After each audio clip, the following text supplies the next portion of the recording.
All right, today we're diving into something massive, the race to future-proof our entire digital world.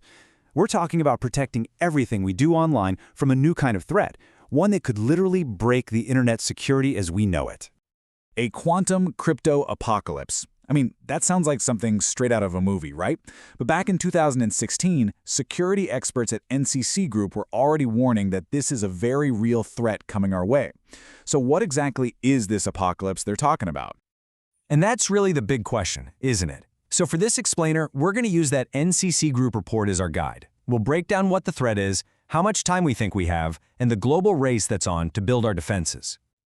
Okay, so first things first, let's get into the problem. We're talking about a completely new kind of computer, a quantum computer that doesn't play by the normal rules, and it threatens to just shatter the foundations of our digital security. Now, this might seem like a small difference, but it's not. It changes everything. You see, a normal computer has to try cracking a code one key at a time, but a quantum computer, thanks to this wild idea called superposition, can explore a mind-boggling number of possibilities all at once. It's a total game changer. And here's the crucial part. Most of the public key cryptography we use every single day, for secure websites, for your emails, for financial transactions, you name it. It's all built on math problems that are just too hard for normal computers. But for a powerful quantum computer, they'll be shockingly easy. And the weapons of this so-called apocalypse really boil down to two specific algorithms. The first one, Shor's algorithm, is the big one. It targets systems like RSA, the stuff that secures websites. And it doesn't just weaken them, it breaks them completely. The other one, Grover's algorithm, goes after symmetric ciphers like AES, the things that encrypt the actual data. It doesn't break them flat out, but it makes them a whole lot easier to crack. So, if this threat is real, how much time do we have? It's a tricky question because the danger doesn't just poof appear the day someone switches on a quantum computer. It's more complicated than that. To help us wrap our heads around this, we can look at a really clever but simple equation from cryptographer Michelle Mosca. It does a great job of framing just how urgent this problem really is. Okay, first up, we've got variable X. This is just the shelf life of your secrets. You know, a company's big new product idea might need to stay secret for a couple of years. But top secret government intelligence, that might need to be kept under wraps for 50 years or even longer.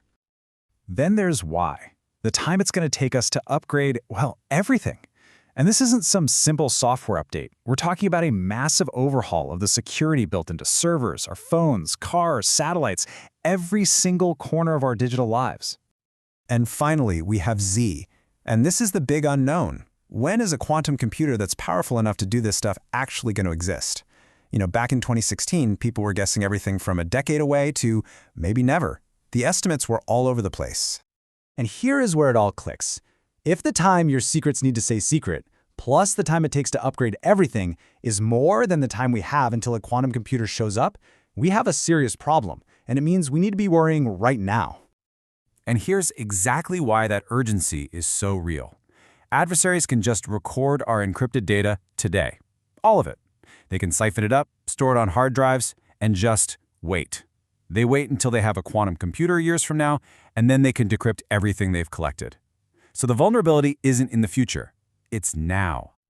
Look, building one of these machines is an absolutely immense scientific challenge. There are still so many hurdles to overcome, but when you see the massive investments pouring in from government and tech giants like Intel and Microsoft, well, you realize the research is moving fast. The threat is serious enough that we just can't afford to sit back and see what happens. So, if the threat is real and the clock is ticking, what's the plan? Well, this brings us to the really exciting field of post-quantum cryptography, or PQC. This is all about designing new kinds of crypto that can run on the computers we have today, but that can stand up to the quantum computers of tomorrow. Now, researchers are looking at a bunch of different mathematical approaches, but there's no free lunch here. One of the biggest hurdles is that these new algorithms come with trade-offs. Take the original Maclise algorithm, for example. Super secure, but its public key is about a megabyte. I mean, can you imagine trying to fit that into a smart card or some other tiny device? It's just not practical for a lot of things. Even way back in 2015, expert groups were already starting to make some early calls. They pointed to promising candidates like Maclise for encryption and these really cool hash-based methods for digital signatures. And the good news? They also confirmed that for symmetric stuff like AES, the fix is pretty straightforward. Just use a bigger key, like AES 256, and you're pretty much safe from Grover's algorithm. But with all these different options and all these different trade-offs, you get to the critical question: who gets to choose? Who decides which new cryptographic standards will protect our entire digital world for the next few decades? Well, the answer for most of the world is the U.S. National Institute of Standards and Technology, or NIST. NIST's crypto standards are basically the foundation of global digital security. So in 2016, they officially kicked off a huge public process to find and standardize the next generation of these absolutely essential algorithms. And this timeline just shows you how serious and thorough this whole thing is. This is not a decision made in some secret back room. Think of it like the world's most intense, high-stakes cryptographic bake-off.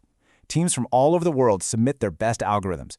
And then for years, the entire security community gets to poke them, prod them, and try to break them. It's all done out in the open to make sure that only the absolute strongest algorithms survive and to build trust around the globe. So what are we supposed to do in the meantime, right? While we wait for these new standards? A key strategy people talked about is using something called hybrid schemes. It's a great idea. It's basically like putting two different locks on your front door.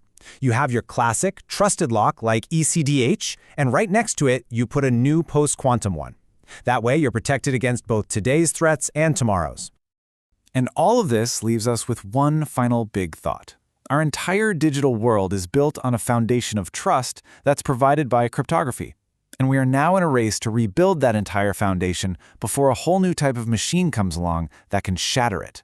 The work is happening, but it makes you wonder, in this race against time, are we moving fast enough?